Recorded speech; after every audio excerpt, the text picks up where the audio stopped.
Pernah nggak kamu jalan-jalan ke mall, ke pusat perbelanjaan, atau di pinggir jalan? Tiba-tiba, kamu melihat antrian yang panjang di sebuah gerai. Entah itu gerai baru atau gerai lama.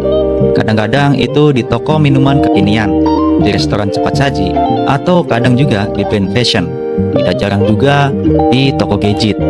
Orang-orang rela berdiri berjam-jam, bahkan ada yang bawa kursi lipat biar bisa antri lebih nyaman. Pertanyaan sederhana muncul di kepala kita. Wow, produk ini pasti enak banget. Sampai-sampai orang rela antre segala itu. Atau pasti brand ini keren banget. Sampai orang rebutan beli. Tapi, tunggu dulu.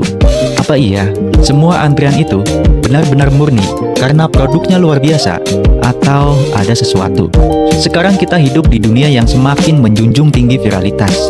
Bukan kualitas duluan yang dicari, tapi seberapa banyak orang yang ngomongin produk itu. Produk yang viral otomatis dipandang bernilai. Coba kita lihat tren sekarang.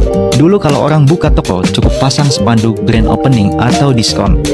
Sekarang harus ada dekorasi Instagramable, live music, dan tentu saja antrian panjang biar terlihat heboh. Dulu keberhasilan produk diukur dari laporan penjualan.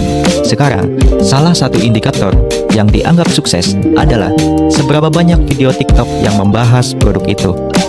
Antrean panjang jadi aset marketing. Foto antrean bisa masuk media, influencer ikut posting, bahkan warganet yang lewat pun otomatis bikin konten. Dari situ tercipta efek bola salju. Kenapa antrean panjang begitu mempengaruhi kita? Jawabannya ada pada psikologi sederhana. FOMO, Fear of Missing Out.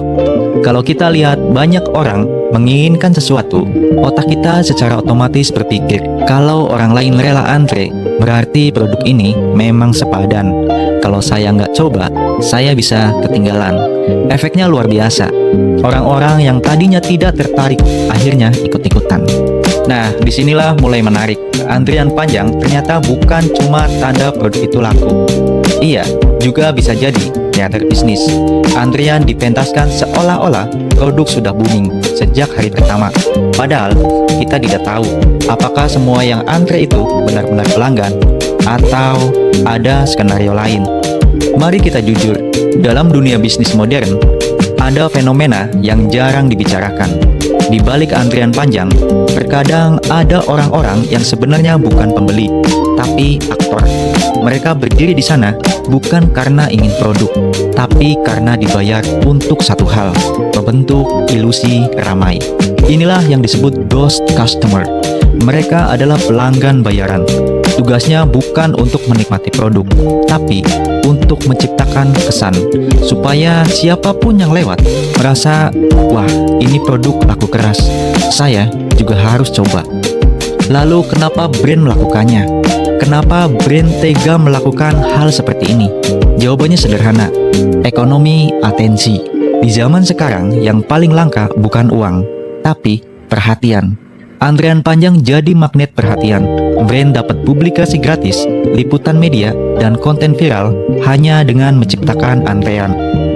Kalau dihitung-hitung, biaya membayar ghost customer jauh lebih murah daripada pasang iklan besar-besaran di televisi atau di billboard.